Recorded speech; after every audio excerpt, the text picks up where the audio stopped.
Assalamualaikum warahmatullahi wabarakatuh. Waalaikumsalam warahmatullahi wabarakatuh. Selamat siang Bapak Syahrial Sadik selaku dosen pengampu mata kuliah Perencanaan Wilayah serta rekan-rekan mahasiswa Magister Ekonomi Pembangunan. Perkenalkan kami dari kelompok 4 yang terdiri dari Pak Andika Prasetya, saya sendiri Norhayati, dan Pak Nugraha Nispi Muhammad sedang izin Pak dikarenakan ada pekerjaan yang sedang tidak bisa ditinggal.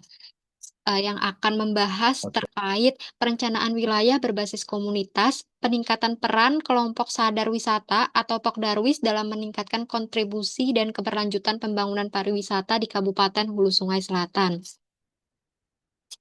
Nah, lanjut, Pak.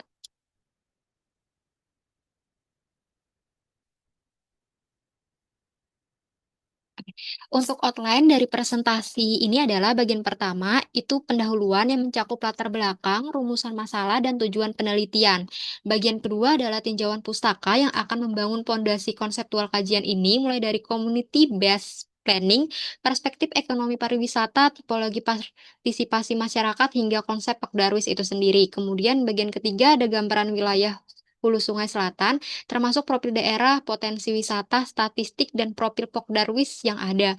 Kemudian yang keempat merupakan inti kajian adalah pembahasan meliputi analisis peran Pokdarwis, kontribusinya, analisis SWOT, dan strategi penguatan. Dan terakhir bagian kelima akan menutup dengan kesimpulan dan rekomendasi. Selanjutnya, eh, untuk pendahuluan, pembangunan wilayah itu merupakan proses yang bertujuan untuk meningkatkan kesejahteraan masyarakat melalui pemanfaatan sumber daya secara optimal, berkelanjutan, dan berkeadilan. Salah satu sektor yang memiliki peran penting dalam pembangunan daerah adalah pariwisata. Pariwisata itu tidak hanya berkaitan dengan keindahan alam atau atraksi budaya, tetapi juga menjadi engine of growth yang mampu menciptakan lapangan kerja, meningkatkan pendapatan masyarakat, serta mendorong pelestarian budaya dan lingkungan. Di mana di Provinsi Kalimantan Selatan, sektor pariwisata itu menjadi salah satu pendorong pertumbuhan ekonomi daerah dan ditetapkan sebagai sektor unggulan dalam RPJMD 2025 sampai 2029. Salah satu wilayah dengan potensi wisata besar adalah Kabupaten Hulu Sungai Selatan. Nah, namun pengembangan pariwisata itu masih menghadapi tantangan pendekatan pariwisata berbasis masyarakat melalui kelompok sadar wisata atau Pakdarwis itu mendorong partisipasi masyarakat dalam pengembangan pariwisata yang berkelanjutan. Lanjutnya, mengapa Pokdarwis itu penting gitu? Nah, mengapa kita perlu membicarakan Pokdarwis dalam konteks perencanaan wilayah juga? Ada tiga konteks besar yang melatar belakanginya. Yang pertama itu ketergantungan pada sumber daya alam tidak terbarukan. Ekonomi Kalimantan Selatan itu masih bergantung pada pertambangan dan perkebunan. RPJMD 2025 sampai 2029 itu secara eksplisit mendorong transformasi menuju ekonomi berbasis pariwisata dan jasa kreatif. Artinya pariwisata itu bukan sekadar opsi, ini adalah keharusan secara strategis. Kemudian yang kedua ada Geopark Meratus, baru saja mendapatkan pengakuan tertinggi dunia sebagai UNESCO Global Geopark pada April 2025. Nah, ini adalah momentum emas. Kawasan ini memiliki 54 situs geowisata di 4 rute utama, termasuk bambu rafting Loksado yang sudah dikenal luas. Nah, pengakuan UNESCO ini itu membuka peluang kunjungan internasional yang jauh lebih besar.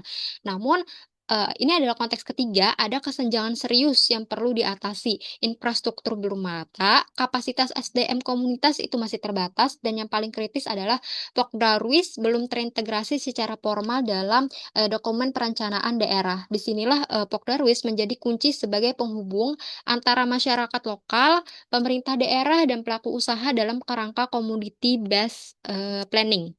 Selanjutnya,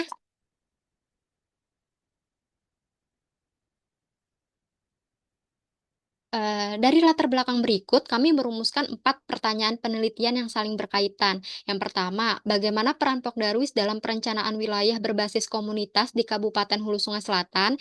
Kemudian yang kedua, bagaimana bentuk partisipasi masyarakat melalui Pokdarwis dalam bentuk pembangunan pariwisata daerah? Ketiga, sejauh mana kontribusi Pokdarwis terhadap keberlanjutan pembangunan pariwisata dari aspek ekonomi, sosial, dan lingkungan? Dan keempat, apa faktor pendukung dan penghambat penguatan Pokdarwis serta strategi apa yang efektif? Nah, keempat pertanyaan ini secara langsung membentuk 4 tujuan penelitian yang pada dasarnya adalah menganalisis, mengidentifikasi, mengkaji, dan merumuskan strategi, semua dalam kerangka mendorong kontribusi pariwisata terhadap pembangunan wilayah Hulu Sungai Selatan yang lebih optimal dan berkelanjutan. Selanjutnya,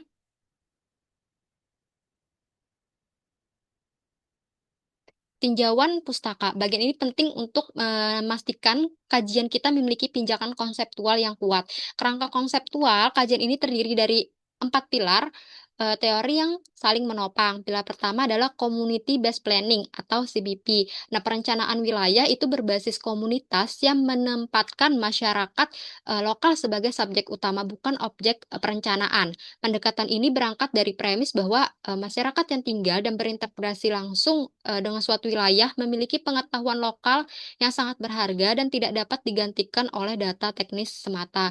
Kemudian kedua, perencanaan yang efektif harus berakar pada mobilisasi sosial dari bawah, bottom up, bukan sebatas mengandalkan rasionalitas teknis dari atas. Kemudian ketiga, ada 5 karakteristik kunci. Yang pertama inklusif, yang kedua berorientasi pada pemberdayaan yang bertujuan meningkatkan kapasitas dan kemandirian komunitas, kemudian menghargai kearifan lokal, transparan dan akuntabel dalam proses pengambilan keputusan, serta berorientasi pada kelanjutan jangka panjang yang memperhitungkan keseimbangan antara kepentingan ekonomi, sosial, dan lingkungan.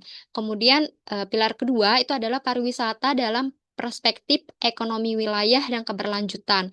Nah, yang pertama itu ada berdasarkan dari World Tourism Organization atau UNWTO mencatat bahwa sebelum pandemi, pariwisata itu berkontribusi sebesar 10% dari PDRB global.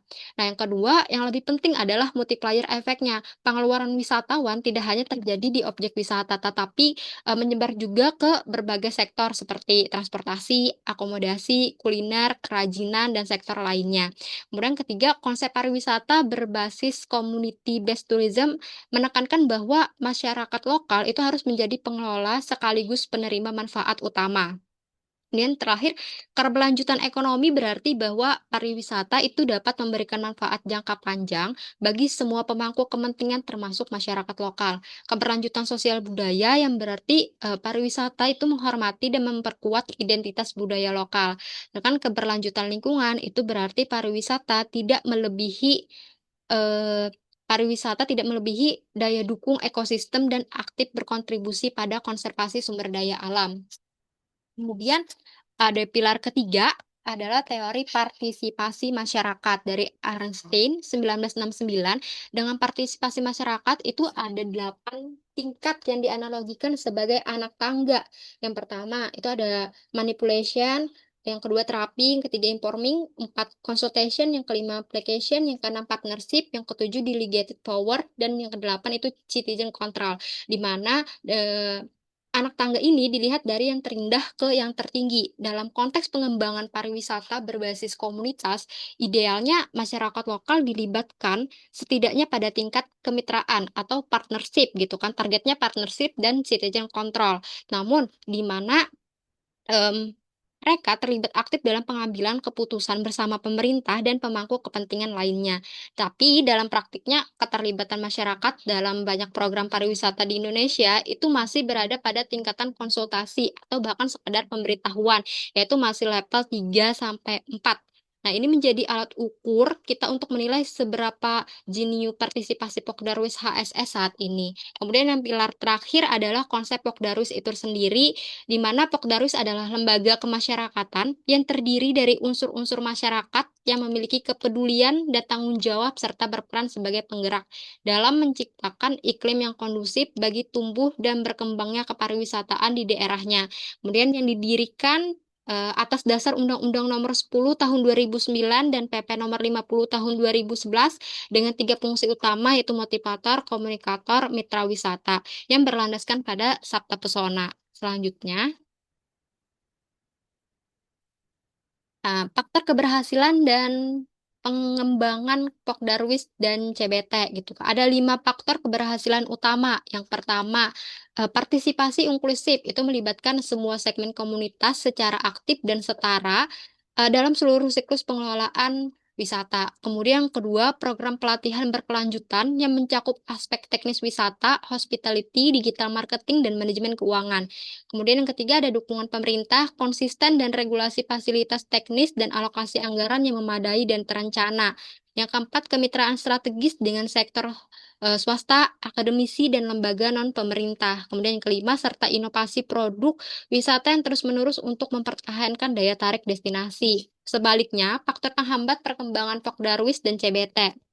Yang pertama ada lemahnya kelembagaan, di mana banyak Pokdarwis tidak memiliki kepengurusan aktif, sistem administrasi yang tertib, atau mekanisme pengambilan keputusan yang transparan. Kemudian yang kedua, minimnya kolaborasi, kurangnya kerjasama antara Pokdarwis, dan lemahnya jaringan dengan pemangku kepentingan pemerintah, swasta, dan akademisi. Kemudian yang ketiga, ada keterbatasan modal, akses pembiayaan yang sangat terbatas, itu belum ada skema khusus kredit usaha wisata komunitas, yang terjangkau dan mudah diakses. Kemudian yang keempat, SDM rendah. Tingkat pendidikan dan keterampilan teknis anggota Pokdarwis di beberapa wilayah itu masih rendah. Regenerasi kepemimpinannya lemah.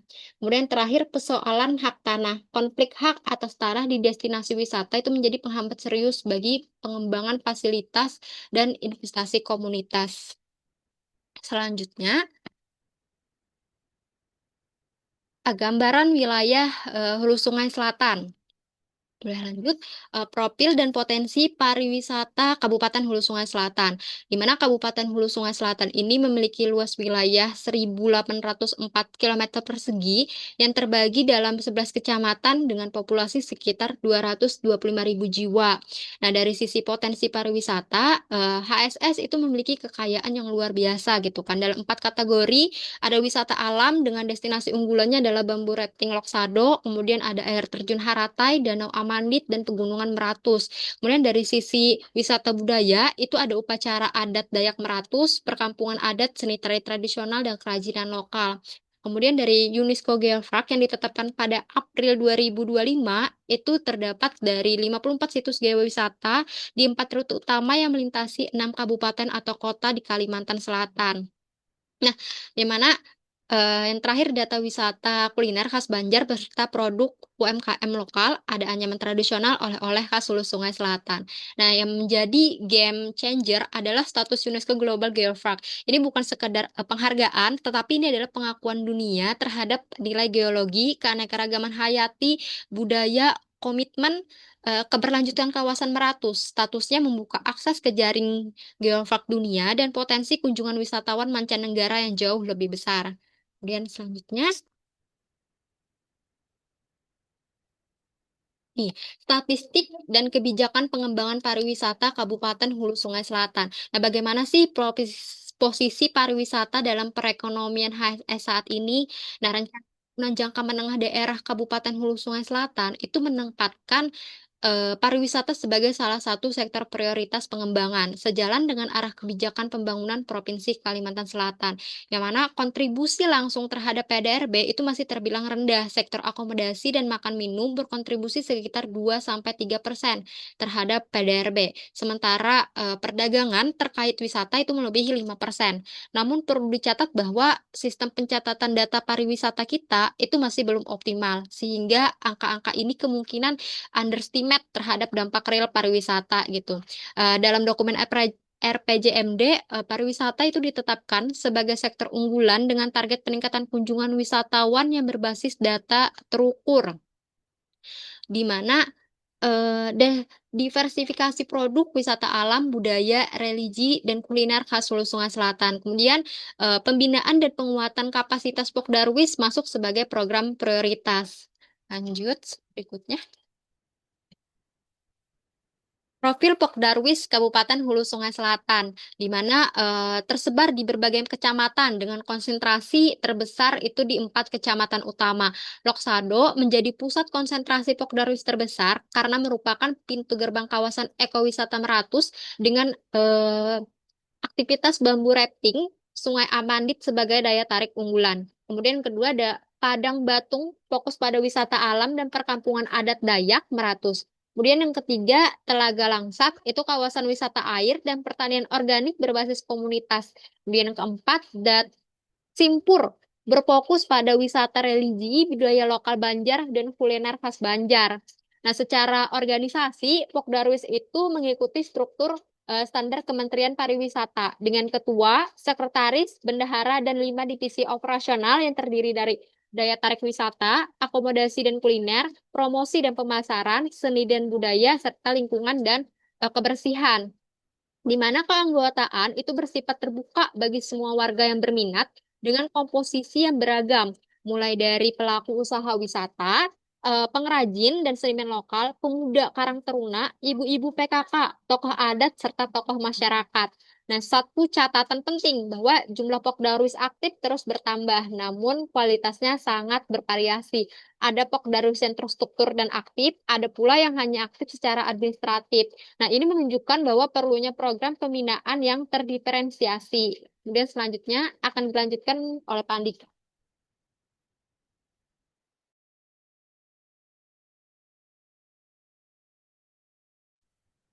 Baik, terima kasih Mbak Hayati yang saya hormati, Bapak Dokter Syariah Sadik, teman-teman sekalian.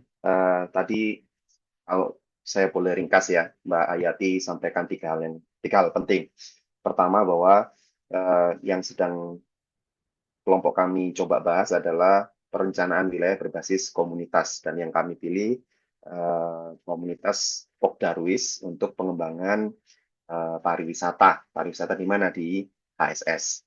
Nah, harapannya tadi bisa menjawab 4 hal. Apa saja peran Pok Darwis, bagaimana bentuk perannya, kemudian tantangannya apa, tantangannya bagaimana mengatasinya, gitu ya. Kira-kira seperti itu. Kemudian tinjauan pustakanya tadi adalah community based tourism itu adalah sesuatu yang kuat untuk mengembangkan pariwisata dan secara regulasi pun sudah diatur. Jadi Pok Darwis itu sudah ada pengaturan dari Kementerian Pariwisata dan sudah diberikan gambaran umum oleh Mbak Yati tadi bagaimana potensinya, bagaimana kontribusinya terhadap PDRB dari Kabupaten Hulu Sungai Selatan. Walaupun memang ini dengan asumsi-asumsi karena memang lapangan usaha yang pas pariwisata itu di BPS tidak ada, tetapi di situ diambil dari baik akomodasi makan minum maupun perdagangan. Tadi Mbak Ayati sampaikan seperti itu. Dan berbagai macam gambaran umum lainnya, potensi wisatanya, penetapan geopark 600 dan tadi struktur Pokdarwisnya yang sudah ada. Sekarang kita masuk ke bagian pembahasan untuk membahas rumusan masalah yang sudah disampaikan oleh Mbak Yati tadi dibandingkan dengan teori yang ada dan gambaran umum yang sudah disampaikan tadi. Jadi yang bagian pertama yang saya mau sampaikan adalah peran, gitu ya, peran Pokdarwis. Jadi dari berbagai macam kajian literatur dan peraturan Menteri yang mengatur tentang Pokdarwis, gitu ya, setidaknya ada 3 hal peran Pokdarwis itu dalam pengembangan pariwisata. Yang pertama adalah terlibat langsung. Jadi orang-orang yang menjadi Pokdarwis ya masyarakat setempat, orang-orang lokal yang kenal dengan baik lingkungannya, gitu ya. Kemudian yang tahu kira-kira di bentuk morfologi dari wilayah tersebut bagaimana, kira-kira nanti kalaupun dikembangkan menjadi objek tertentu bagaimana. Ini adalah masyarakat lokal yang ada di situ yang menjadi bagian dari Pokdarwis, terutama juga mungkin ada bagian dari masyarakat adat sebagaimana yang sudah kita bahas di mata kuliah sebelumnya, gitu ya.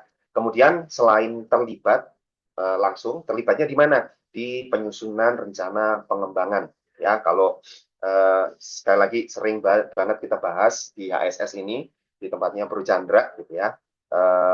Musrenbang itu adalah menerima usulan dari bottom up, gitu ya, dari bawah ke atas, dari arahan dari atas ke bawah. Untuk menanggapi itu perlu ada usulan dari bottom up, gitu, dari bawah ke atas. Nah, Pokdarwis ini juga bisa memberikan masukan-masukan di dalam musrenbang tersebut untuk memberikan putusan-putusan bagi pemerintah kabupaten atau kota setempat, dalam hal ini kalau ini Kabupaten HSS, untuk mengembangkan pariwisata.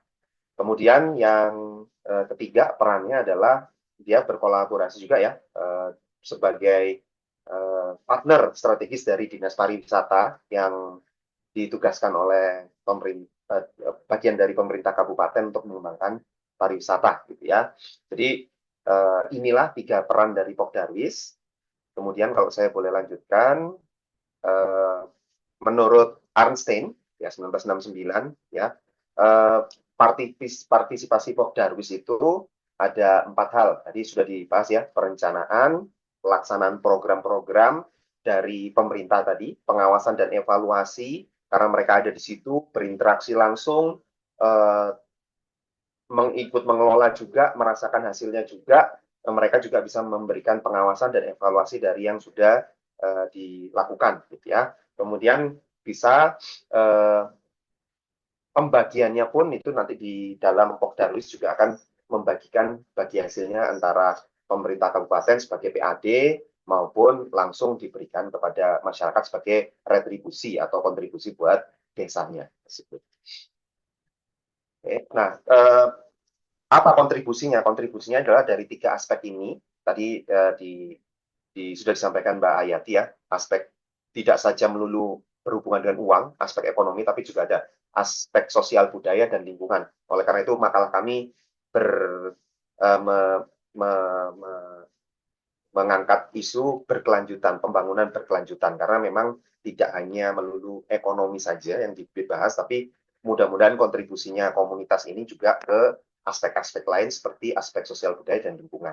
Untuk aspek ekonomi tentunya berkaitan dengan pendapatan ya, pendapatan dari objek wisata yang ada, fitur-fitur permainan yang ada di situ, merchandise, makanan, gitu ya, dan tarif-tarifnya disepakati dalam musyawarah supaya tidak ada yang membentuk persaingan yang terlalu berbeda satu penyedia dengan penyedia lain, seperti misalnya bambu rafting yang ada di dermaga utama sama bambu rafting yang ada di villa-villa ternyata harganya menjadi berbeda gitu ya, kecuali memang rutenya berbeda seperti itu.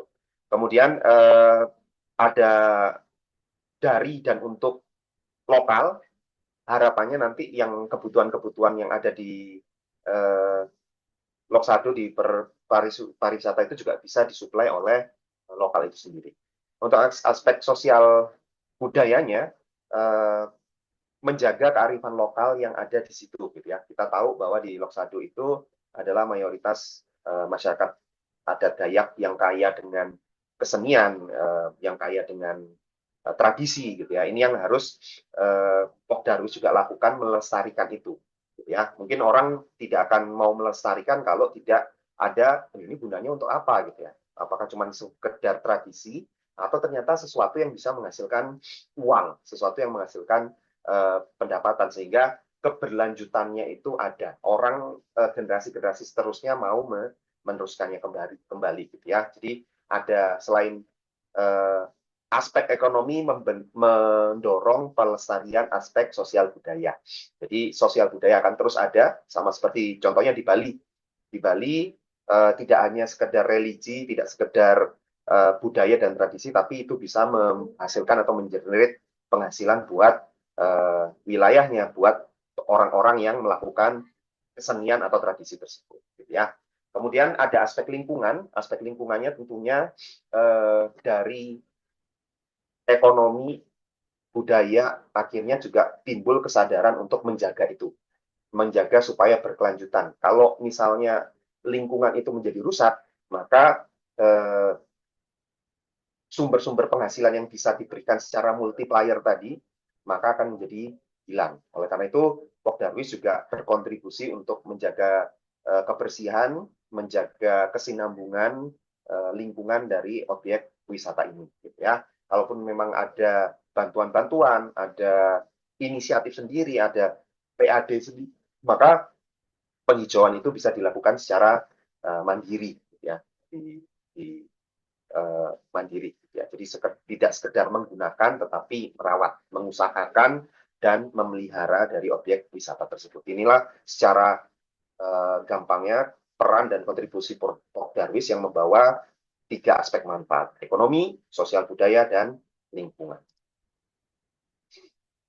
Oke, kalau untuk mengetahui apa sih sebenarnya yang perlu dikembangkan, apa yang perlu diperbaiki dari Pok Darwis di Kabupaten HSS, terutama mengacu yang sudah disampaikan Mbak Ayati terkait tinjauan ekonomi ya, kami coba menganalisis SWOT-nya, ya, strength, weakness, opportunities, dan threat yang dihadapi oleh Pok-Darwis Kabupaten HSS. Jadi beberapa hal sudah disampaikan Mbak Ayati, gitu ya. Jadi strength-nya sendiri adalah memang betul-betul potensi alam yang luar biasa, yang terbaik lah di Kalimantan Selatan, mungkin selain Teluk Tamiang yang ada di Kota Baru, gitu ya. Kemudian yang tidak dimiliki Kota Baru adalah ada status UNESCO sebagai Global Geopark, ya, diakuin sebagai Global Geopark, diiklankan secara internasional. Jadi harapannya nanti lebih dikenal oleh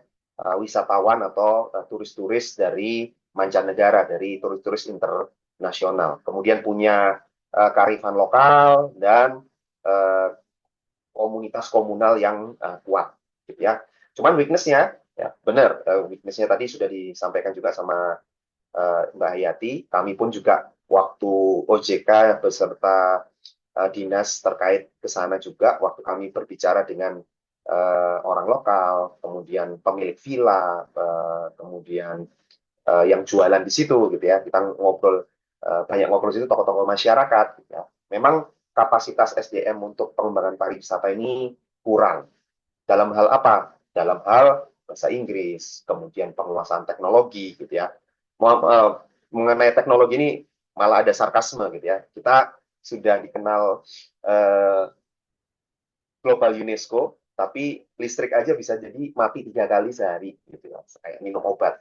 Atau sinyal bisa hilang-hilang, gitu ya, di Lok Sado ini. Nah, ini yang jadi ada keterbatasannya, gitu ya. Jadi dari SDM-nya terbatas, infrastrukturnya juga terbatas.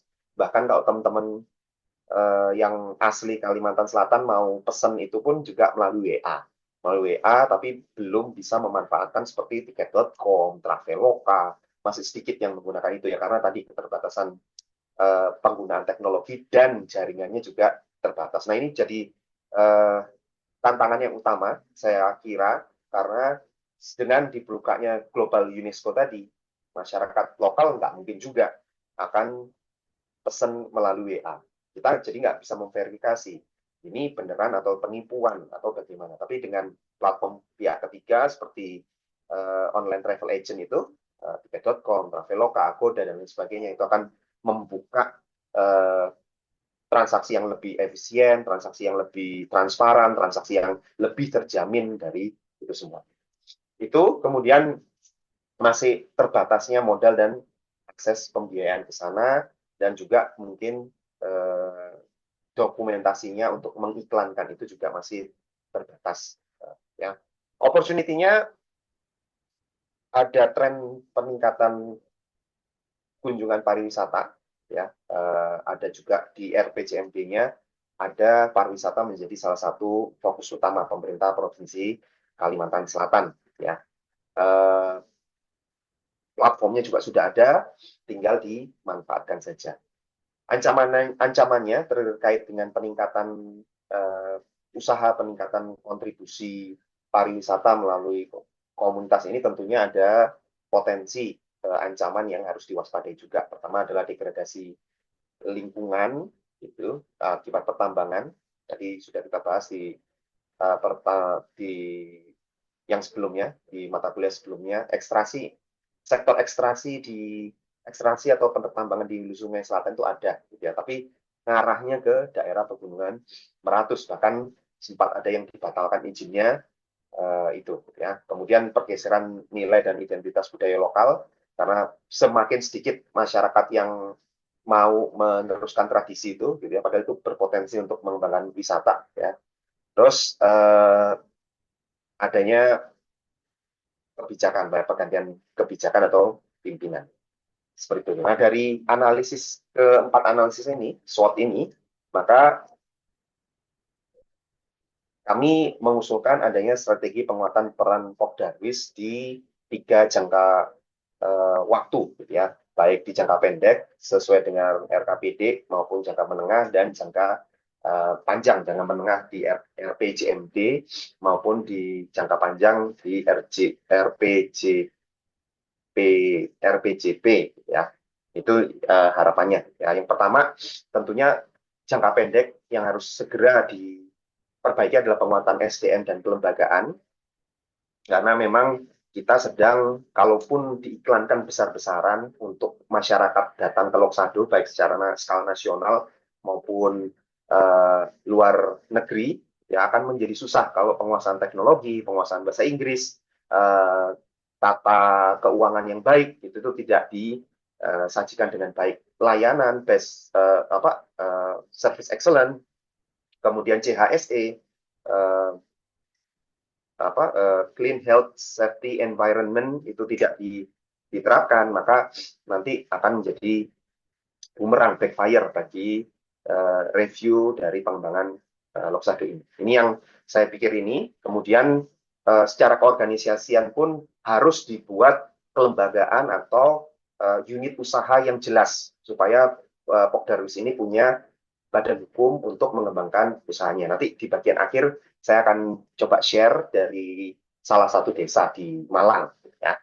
Kemudian jangka menengahnya harus ada kolaborasi multi pihak. Jadi Pokdarwis yang sudah ditingkatkan SDM-nya tadi harus punya kerjasama dalam hal pengembangan pariwisata ini. Apakah dengan pemerintah daerah, apakah dengan swasta, apakah dengan lembaga jasa keuangan, apakah dengan akademisi, itu semuanya diarahkan ke situ. Tadi Bro Chandra juga bilang akan menggunakan CSR, ya, ada kebijakan Kabupaten HSS menyikapi terbatasnya DAK, DAU, gitu ya, ke Kabupaten HSS, sedangkan ketergantungannya itu tinggi, maka CSR ini adalah jadi salah satu bensin, salah satu penggerak untuk pengembangan pariwisata. Di jangka panjang harus ada digitalisasi yang kuat di HSS, terutama infrastruktur. Kita tahu belanja infrastruktur di daerah yang mempunyai kontur perbukitan itu tidak murah, maintenance-nya juga tinggi, gitu ya. Tapi ini perlu untuk pengembangan HSS, terutama juga untuk marketing, untuk kebutuhan mengiklankan, mensosialisasikan pariwisata HSS ke banyak ini. Ya. Kemudian mungkin mudah-mudahan kalau memang bisa ada alokasi anggaran di dalam dokumen-dokumen perencanaan pembangunan Kabupaten HSS untuk pembinaan Pokdarwis ini, supaya mereka punya peran, punya kesadaran harus disambut dengan dukungan, gitu ya. Kalau kesadaran kerja secara manual, efek akselerasinya akan menjadi terlambat. Tapi dengan kesadaran, kemapanan SDM ditambah duit, gitu ya, ditambah anggaran yang memadai, maka akan dapat mengakselerasi pengembangan pariwisata ini. Oke, kemudian implikasi perencanaan wilayah ini harus dimasukkan, tadi ya Mbak Hayati juga di dalam landasan teorinya, kalau mau diseriusin harus masuk ke dokumen perencanaan pembangunan setempat, gitu ya. Bahkan nggak cuma Kabupaten HSS, tapi mungkin dieskalasi ke RPJMD Provinsi Kalimantan Selatan. Tujuannya apa? Untuk memastikan komitmen anggaran tadi. Masyarakatnya siap, masyarakatnya oke, semangat, gitu ya, tapi nggak ada dukungan anggaran, akan menjadi sulit. Akselerasinya akan menjadi terhambat, gitu ya. Dan kita bersyukur pemerintah Kabupaten HSS sudah memikirkan melalui CSR. Ya.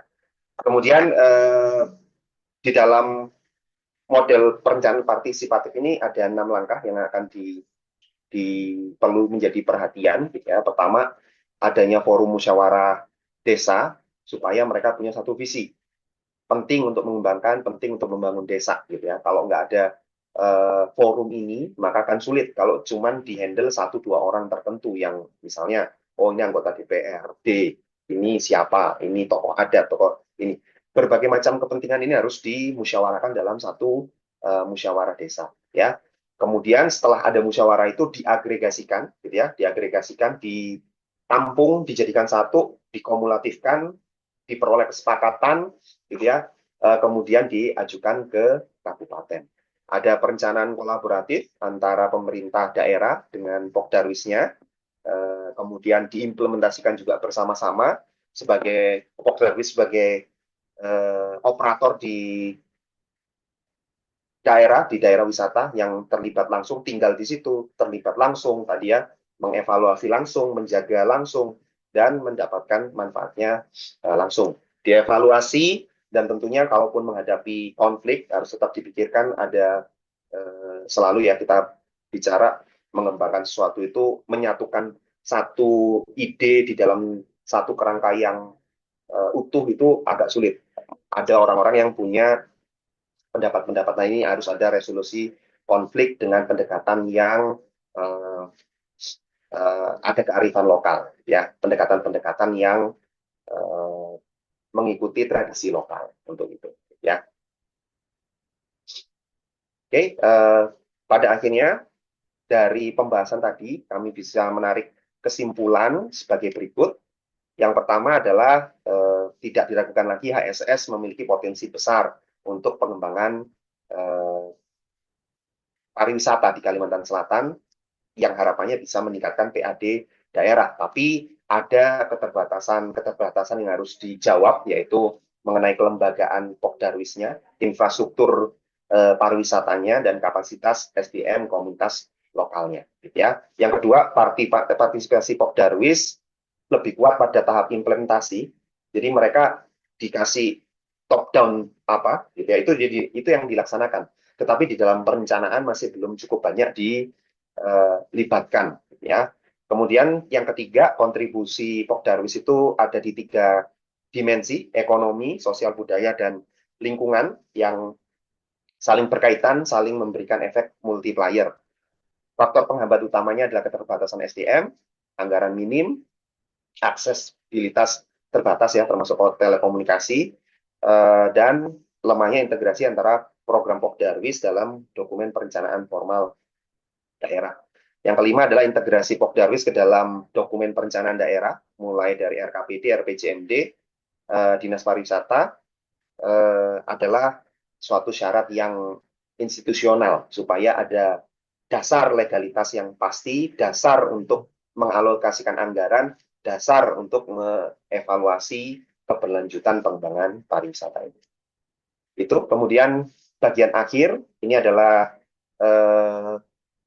masukan kami yang kami pikirkan dari studi literatur, dari pembahasan.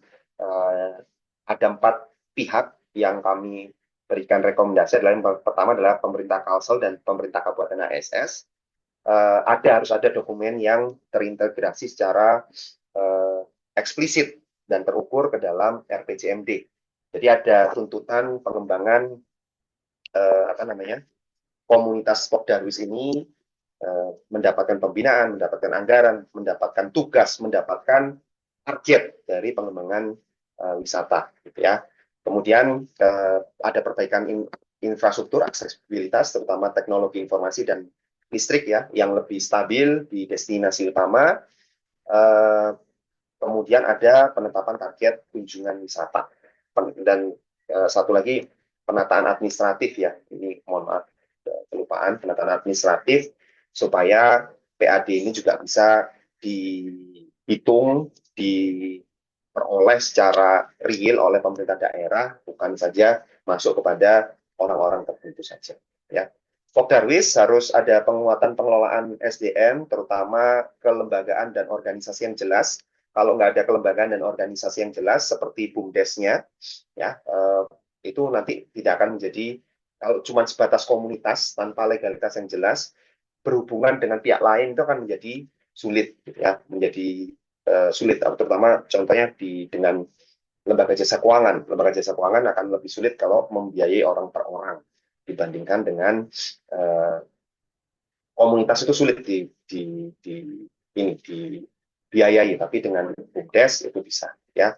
Pelatihan platform digital, bangun sistem yang bisa diestafetkan untuk regenerasi kepemimpinan yang berkelanjutan.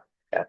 Masyarakat dan akademisi butuh kontribusi melalui penelitian-penelitian yang lebih banyak untuk menemukan solusi-solusi yang tepat, alternatif dalam pengembangan dari Pokdarwis ini, teknis pengembangan Pokdarwis ini, pembinaan dan pengembangan Pokdarwis ini. Stakeholder dan swasta tadi menerapkan community benefit sharing scheme melalui CSR ya, yang adil dalam model bisnis, mengembangkan produk pembiayaan yang inklusif untuk UMKM wilayah wisata skala kecil dan mikro, dan mungkin mudah-mudahan akan lebih banyak media dan influencer yang punya willingness bukan cuman dibayar ya. Kalau paid promote itu kan sifatnya kalau dibayar ya kerja, kalau enggak gitu. Tapi kita berharap ada willingness dari para influencer Banua ini untuk turut mengembangkan pariwisata di Kabupaten HSS. Kira-kira demikian yang bisa kami sampaikan, Bapak Ibu sekalian, dari saya, Mbak Ayati, dan saya Andika. Mudah-mudahan bisa diterima. Kalaupun ada kurang-kurangnya kami mohon maaf, dan kita coba diskusikan bersama, karena ini sangat relate sekali, ini sangat berhubungan langsung sekali, karena kita juga sama-sama tinggal di Banua. Kira-kira itu kami akhiri, saya kembalikan ke Mbak Ayati. Silakan Mbak Ayati. Baik, teman-teman, terima kasih atas perhatiannya. Kami terbuka untuk pertanyaan, saran, masukan, dan diskusi. Mungkin kalau ada pertanyaan, boleh di chat dan nyalakan mikrofonnya.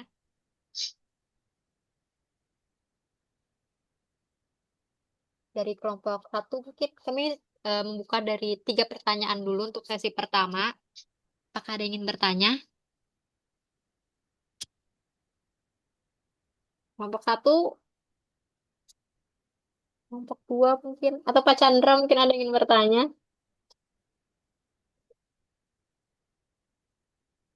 Saya skip aja Mbak, soalnya di daerah saya sendiri, kan aneh aja sendiri ntar.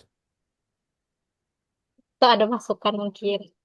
Kalau untuk kelompok satu, dua, tiga, Izin bertanya dari kelompok satu. boleh, silahkan. Tadi kan di pendahuluan ada dijelaskan kalau pariwisata itu punya potensi yang besar sebagai penggerak ekonomi daerah. Jadi kalau misalkan tujuan jangka panjangnya itu transformasi ekonomi dari sektor ekstraktif ke pariwisata, maka menurut kelompok 4 sejauh mana sektor pariwisata itu bisa menggantikan kontribusi ekonomi dari sektor pertambangan di Kalimantan Selatan.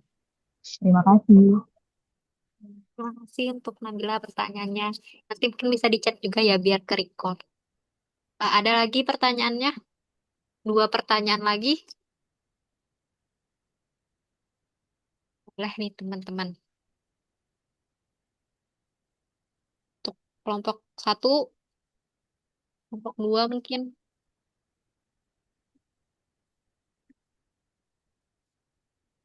Atau mau kita coba tanggapin dulu, Kak?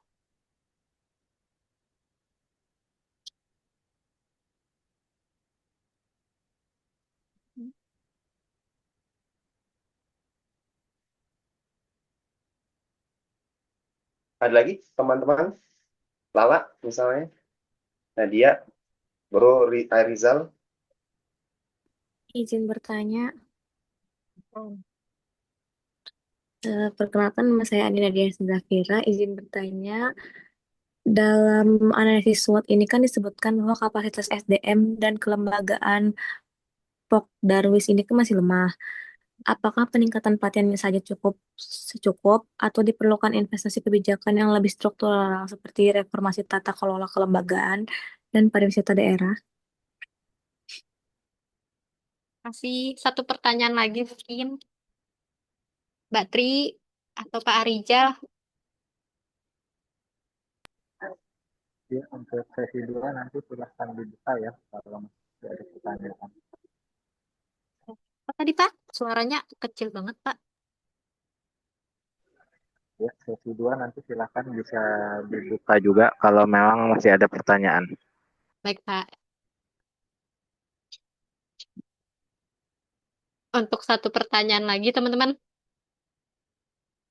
Ada yang ingin bertanya lagi kah? Mbak Nisa,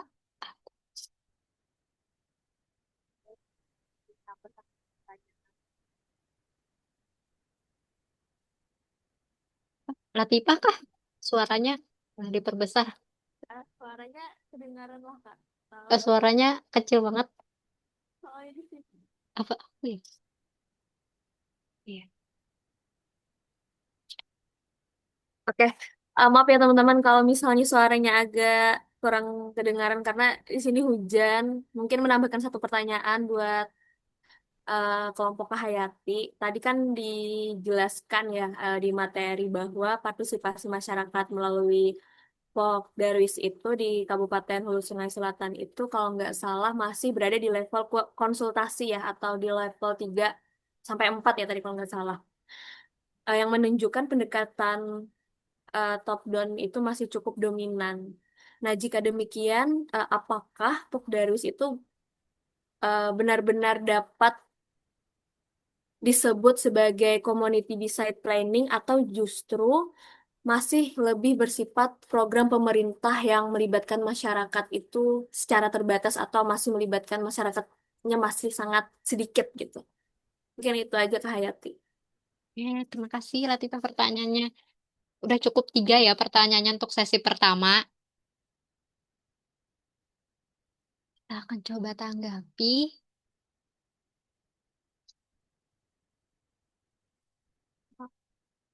Hmm.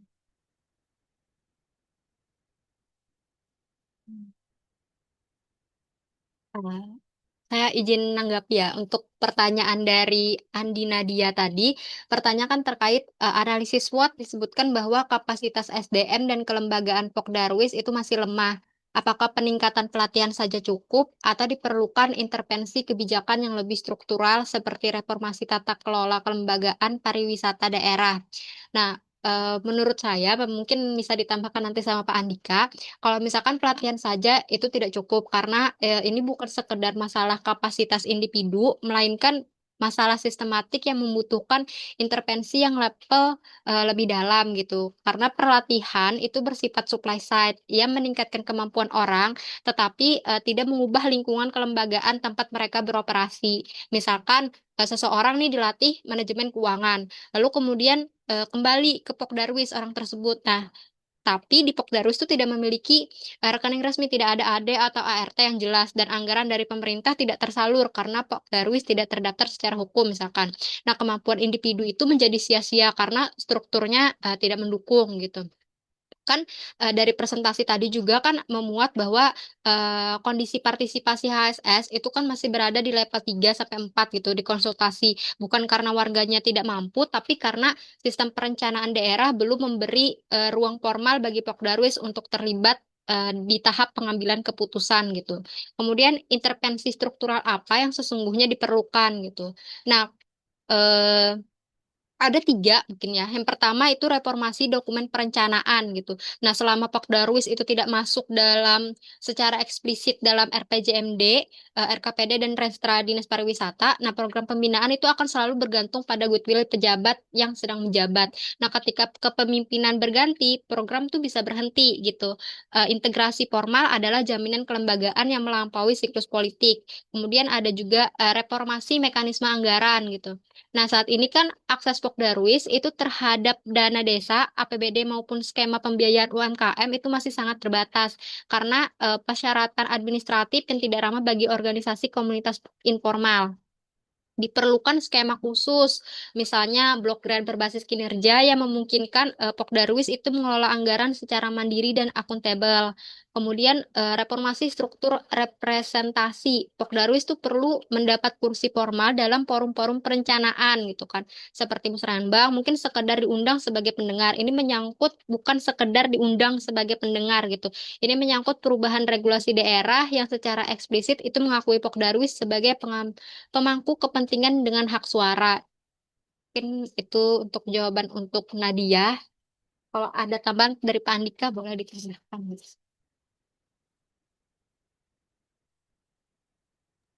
Monggo ditanggapin dulu aja Mbak Ayati, nanti saya tambahkan di belakang untuk baik Mbak Nadia, Mbak Latifa maupun Mbak Nabila tadi. Mungkin hmm,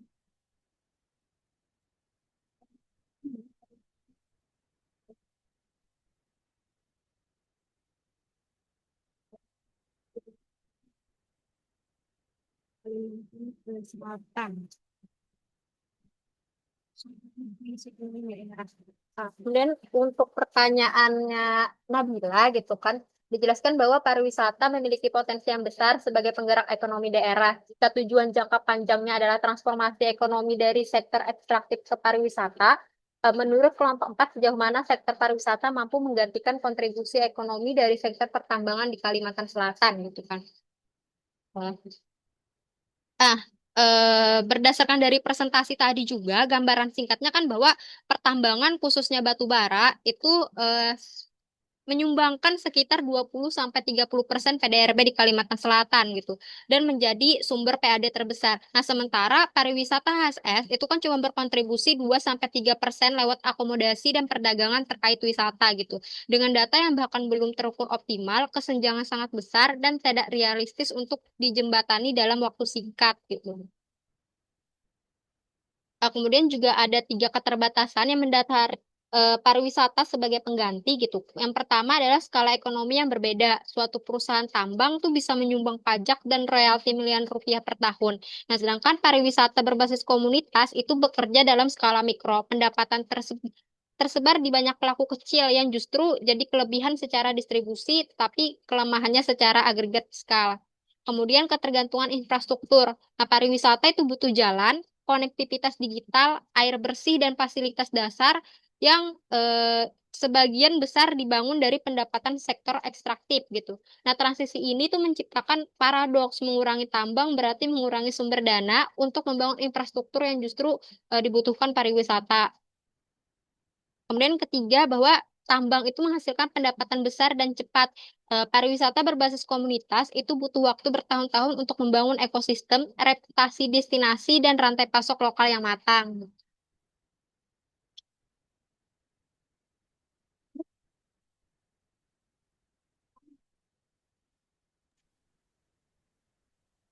Oke, Mbak Ayati saya izin tambahkan ya terkait pertanyaannya Mbak Nabila tadi. Apakah mungkin kalau misalnya pariwisata itu dikembangkan secara masif, dimulai dari HSS, kemudian dikembangkan dari HSS dan seluruh wilayah di Kalimantan Selatan, apakah memang bisa menggantikan peran tambang yang tadi menurut Mbak Yati tadi memang betul kontribusinya, proporsinya adalah sekitar 20-30% dari PDRB. Ya, saya mau izin share screen dulu. Tadi sorry agak lama. Kita kalau melihat data ya dari triwulan 2024, ya, 2024 itu PDRB atas harga berlaku kita itu Kalimantan Selatan ya, itu 286 triliun, 286 triliun yang tadi sudah disampaikan bahwa kalau dari sisi sektor ekonominya mayoritas itu didominasi pertambangan, walaupun memang pertumbuhannya itu secara year on year-nya itu cuma 3%, tapi karena kontribusinya yang besar, maka kita bergantung di sini. Tapi yang menarik adalah kalau kita ngomongin provinsi yang punya karakteristik yang berbeda sama sekali dengan Kalimantan Selatan, yang sepenuhnya, bukan sepenuhnya, yang mayoritas didominasi oleh pariwisata, itu adalah Provinsi Bali. Nah, ini adalah PDRB Bali, 298 posisi 2024, 298 triliun. Gitu ya. Jadi kurang lebih aja, gitu ya. Kurang lebih 298 sama 286 triliun. Justru yang ada tambangnya itu punya PDRB yang lebih kecil dibandingkan dengan yang mungkin sedikit tambangnya. Ada pertambangan di Bali ada, gitu ya. Kontribusinya ada. Saya tadi belum sempat menyari ininya. Tapi saya mau ngomong seperti ini. Kalau yang dengan dominasi pariwisata itu bisa punya PDRB yang sedikit lebih tinggi daripada Kalimantan Selatan atau kurang lebih sama lah dengan Kalimantan Selatan yang punya pertambangan. Artinya pariwisata ini punya kekuatan yang sama untuk menciptakan uh, pertumbuhan ekonomi, mendorong secara akumulatif pertumbuhan ekonomi itu, gitu ya. Karena dia punya efek multiplier dan efek trickle down effect yang tidak dimiliki oleh pertambangan. Karena begitu ada pariwisata, maka industri UMKM akan bangkit, makanan akan bangkit, souvenir akan bangkit, apa namanya, uh, uh, coffee shop akan bangkit, jasa travel akan bangkit, banyak lapangan usaha lain yang akan ada terkait dengan si pariwisata ini. Walaupun tadi Mbak Hayati juga sampaikan banyak yang harus diperbaiki, antara lain jalan, telekomunikasi dan lain sebagainya. Tapi dari data ini seharusnya bisa, gitu ya, seharusnya bisa menggantikan pertambangan. Kalau dari sisi nilai ini saja. Tapi apakah di Kalimantan Selatan bisa sepenuhnya menggantikan tambang batu bara? Nah, ini yang tadi yang disampaikan oleh Mbak Hayati tadi. Enggak seluruhnya bisa, karena Bali dan Kalimantan Selatan punya beda karakteristik. Kalau Bali di sana pantai yang bagus banyak, deket-deket, nggak jauh-jauh. Di sini pantai yang bagus cuma di Teluk Tamiang, yang nggak ada potongan batu baranya maksudnya. Ininya apa? Di pesisir pantainya. Kalau ini sarkasnya seperti itu cuma ada di Teluk Tamiang. Itu pun Teluk Tamiang juga sudah mulai kotor karena banyaknya villa, potongan-potongan eh, kayu untuk membangun villa itu dibuang ke laut, jadinya mulai kotor. Nah, ini yang sangat sedih sekali dari Teluk Tamiang. Di Lok Sado pun juga begitu, sudah mulai ada pembangunan-pembangunan villa-villa eh, di pinggir aliran Sungai Amanditnya. Jadinya sungai yang akhirnya jadi daya tarik akhirnya menjadi tidak terlihat karena villa-villa ini. Nah, itu eh, kalau ditanya apakah bisa menggantikan batu bara, enggak. Karena memang karakteristik wilayahnya bisa. Tapi apakah bisa menjadi sumber yang akan menjadi penopang eh, penopang eh, kontribusi terhadap PDRB? Sangat bisa, sangat yakin, sangat percaya. Kalau sekarang di Kabupaten HSS baru kurang under 5%, ya karena memang tidak ada pengukuran secara akurat tentang pariwisata ini. Tapi mudah-mudahan kontribusinya bisa ditingkatkan untuk menunjang perekonomian existing. Nah, saya kira itu yang saya bisa jawab, menambahkan Mbak Ayati terkait pertanyaannya Mbak Nabila tadi. Kemudian kalau mengenai kelembagaan dan Lala tadi ya tentang struktural dari Pokdarwis, saya coba mau ajak teman-teman, aku bisa bisa share screen.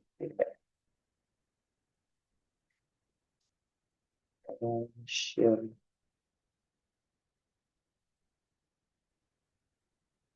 Ini ya teman-teman nanti bisa lihat di YouTube. Ya, ini tentang Desa Pujon Kidul, sekitar 5 menit lah, 5 menit. Ini ada di Malang, tempat saya, di Pujon Kidul. Pujon Kidul itu desa yang miskin dulu, sekitar 7 tahun yang lalu, itu desa yang miskin sekali, berdasarkan pertanian dan peternakan. Ya, tapi dikembangkan jadi pariwisata. Dikembangkan jadi pariwisata, sekarang PAD-nya itu tembus miliaran. Ya, di Pujon Kidul. Ya, saya nggak tahu teman-teman sudah pernah atau.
di desa kami. Seperti halnya adanya wisata, warga bisa membuka usaha permainan yang di tempat wisata,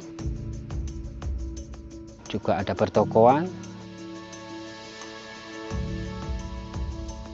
bahkan ada dari warga yang buka wisata berkuda itu.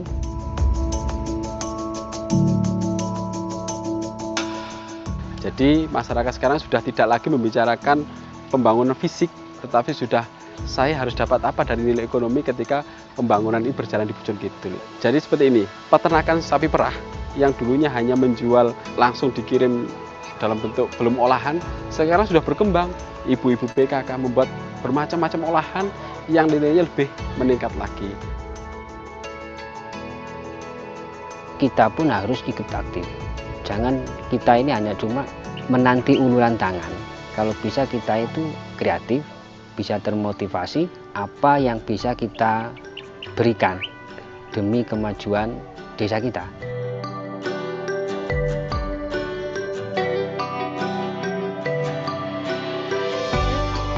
Salah satu dampaknya yang sangat luar biasa adalah 85 orang pengangguran pemuda itu yang tidak bekerja sama sekali di Desa Bojonggidul itu sekarang bisa kita tampung di unit wisata ini.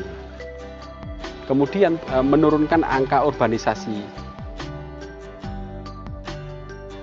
Saya merasakan sendiri, saya sadarnya dari wisata ini kebanyakan urbanisasi itu di desanya nggak ada lapangan pekerjaan buat cari uang gitu. Alhamdulillah dengan adanya desa wisata ini yang membuat saya ingin balik ke desa. Seenggaknya ada kontribusi di desa Bojonggidul ini. Dari dana desa, kita sudah membangun jaringan pipanisasi air bersih yang itu ada master plan-nya, kemudian ada penampungan yang itu juga untuk air bersih dan akan berdampak 40 tahun ke depan. Kemudian ada pengelolaan sampah terpadu yang kita lakukan di Desa Bojonggidul. Kemudian pembangunan jalan. Di masing-masing titik di dusun kita sudah kita lakukan pembangunan jalan, baik itu skala kecil maupun besar. Di samping itu, untuk kegiatan peningkatan derajat kesehatan masyarakat sudah kita lakukan melalui program makanan tambahan bayi, kemudian kegiatan posyandu lansia sudah kita lakukan juga.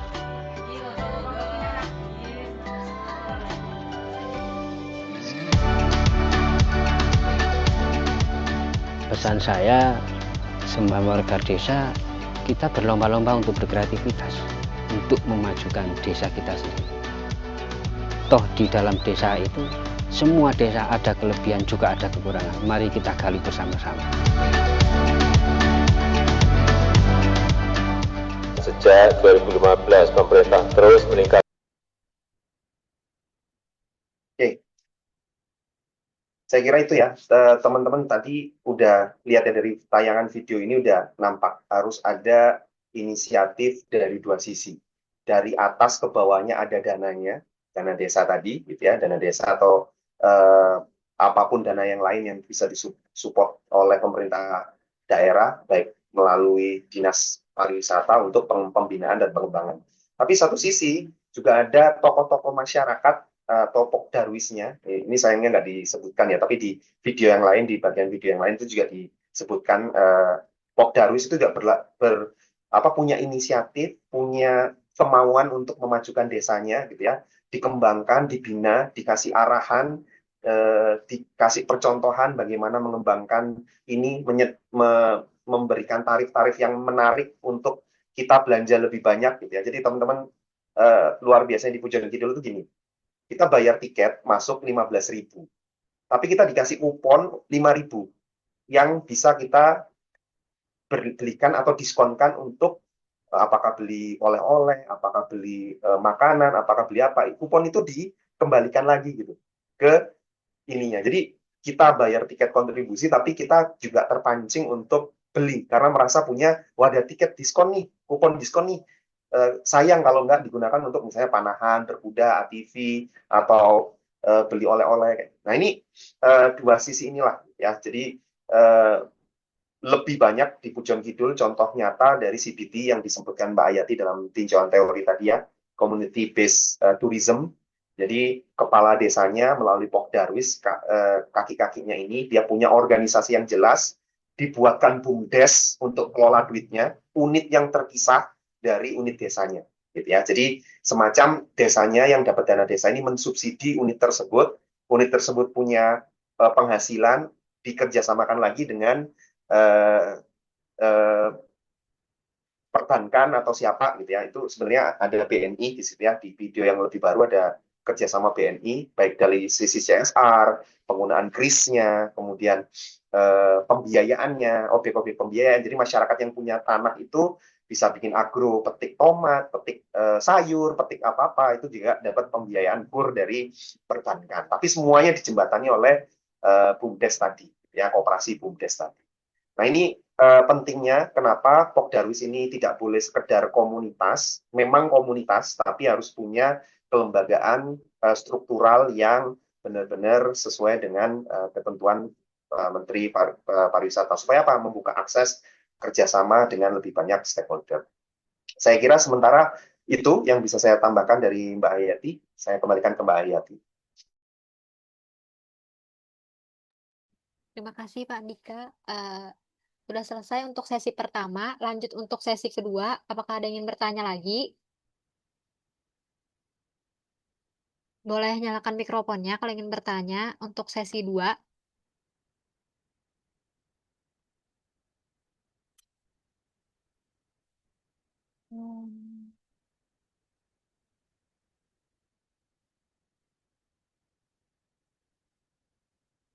Kalau sudah tidak ada yang ingin bertanya, mungkin dari Bapak Syahrial Sadik ada masukannya mungkin Pak? Atau tanggapannya mungkin Pak? Sudah sangat baik ya, diskusi berjalan dengan lancar. Kemudian silakan nanti untuk tugas 5 ya, hari ini ada summary tugas. Dan jangan lupa untuk pembagian UTS-nya akan saya kirimkan pasca lebaran ya. Nanti mohon lengkap dulu ya untuk video, makalah, dan PPT-nya seperti kelompok 2. Mungkin itu saja. Summary-nya sampai dengan pukul 23.59 ya. Untuk tugas 5. Oke, itu saja dari saya. Kemudian saya kembalikan. Terima kasih Bapak. Mungkin demikian presentasi dari kelompok 4. Kami berharap bahwa kajian ini dapat memberikan kontribusi sekecil apapun terhadap upaya pengembangan pariwisata berbasis komunitas di Kabupaten Hulu Sungai Selatan yang kita cintai bersama, karena videonya juga akan diupload ke YouTube juga gitu.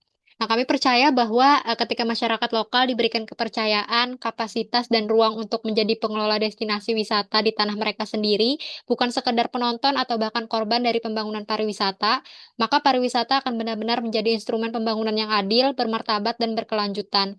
Atas perhatian dan kesempatan yang diberikan, kami mengucapkan terima kasih. Wassalamualaikum warahmatullahi wabarakatuh.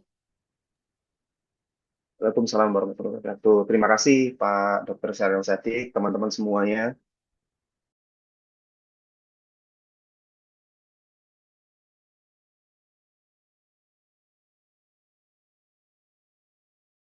Ya, sama-sama selamat menunaikan ibadah puasa dan selamat mengerjakan tugas ya sampai dengan 14.30. Nanti perkuliahan kita tutup 14.30. Terima kasih, Pak. Terima kasih, Pak. Terima kasih, Pak.